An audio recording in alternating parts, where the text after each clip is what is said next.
నమస్కారం RR6 news కు స్వాగతం. మనుబోలులో బుధవారం రాత్రి దొంగలు బీభత్సం చేశారు.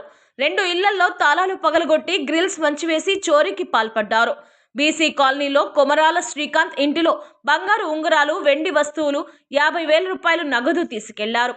వైఎస్ఆర్ బొమ్మ వద్ద కావేటి పెంచులయ్య గోడౌన్లోనికి తాళాలు పగలగొట్టి కిటికీ గ్రిల్స్ తీసివేసి లోపల ప్రవేశించి 3 లక్షల రూపాయలకు పైగా ఉన్న బట్టలు, సరుకును ఎత్తుకెళ్లారు. పోలీసులు పరిశీలించి కేసు నమోదు పరిచి దర్యాప్తు చేస్తున్నారు.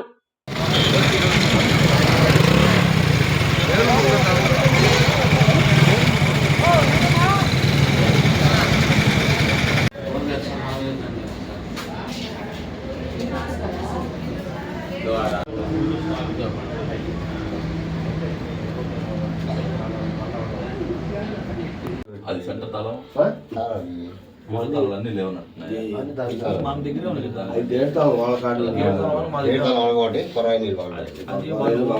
బెండ్ చేశారు.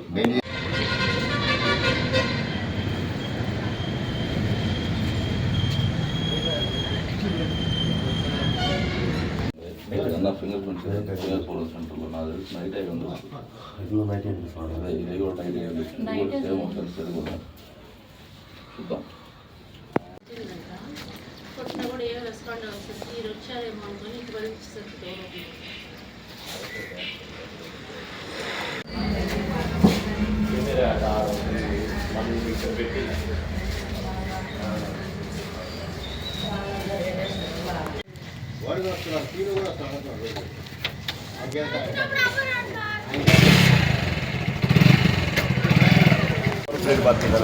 మళ్ళా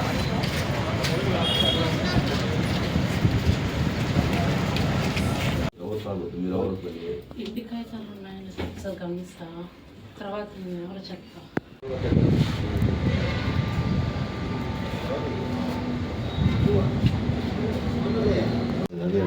స్నానం చేసేటప్పుడు కూడా ఒక 3 నెలలు బయటే ఉంటాం. కాదు ఇంట్లో అంటే ఎక్కడ ఓపెన్గా పెట్టిండేనా బాక్స్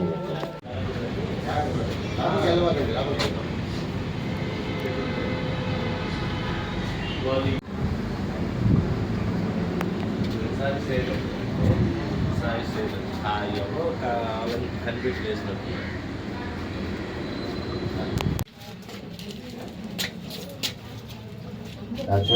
అది కొట్టారు.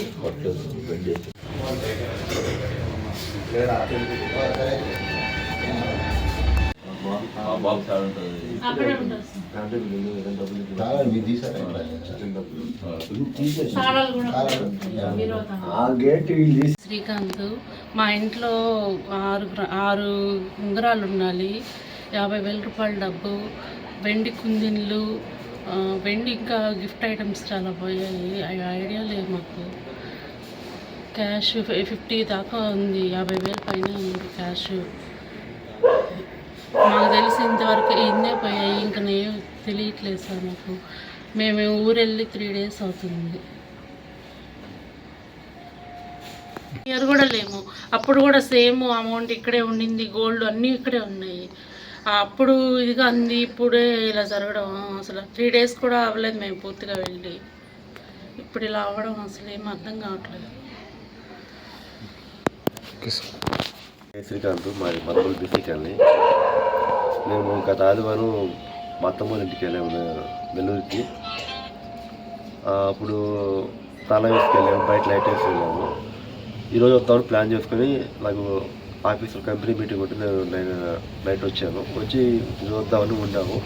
సరే మా పక్కింటి ఆవిడ నాకు మార్నింగ్ 6 కాల్ చేసింది, ఇంట్లో తాళం పని చేస్తున్నది. నేను ఏమన్నా వచ్చానని, కానీ నేను రాలేదు. సరే ఆమె వచ్చి చూస్తే ఇంట్లో మొత్తం బీరువాలు మొత్తం పాల్గొట్టేస్తున్నారు. బీరువాలు ఇంటి మెయిన్ గేట్ తాళం అన్నీ పాల్గొట్టేస్తున్నారు. తర్వాత ఇంట్లో చూస్తే 6 ఉంగరాలు, మాకు వచ్చిన నా పిల్లలకు వచ్చిన వెండి, మా అత్తమ్మ వాళ్ళు పెట్టినట్టు. ఈ అమ్మాయి మా వయసు పూజ నాకు తెలియకుండా 50,000 డబ్బులు దాచిపెట్టిందంట.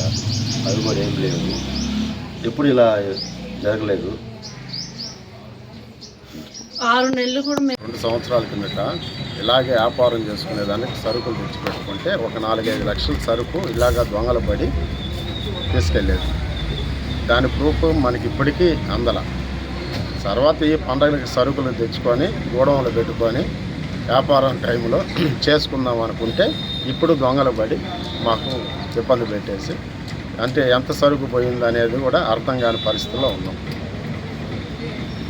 అది దయచేసి పోలీసు గారికి మా ప్రార్థన విని మా కష్టాన్ని గుర్తించి మాకు వాళ్ళు ఎవరు అనేది ఏర్పాటు చేసి మాకు ఏదో నష్టంని ఏదో ఒక రూపంలో మాకు సహాయం చేయాలని కోరుకుంటున్నాను.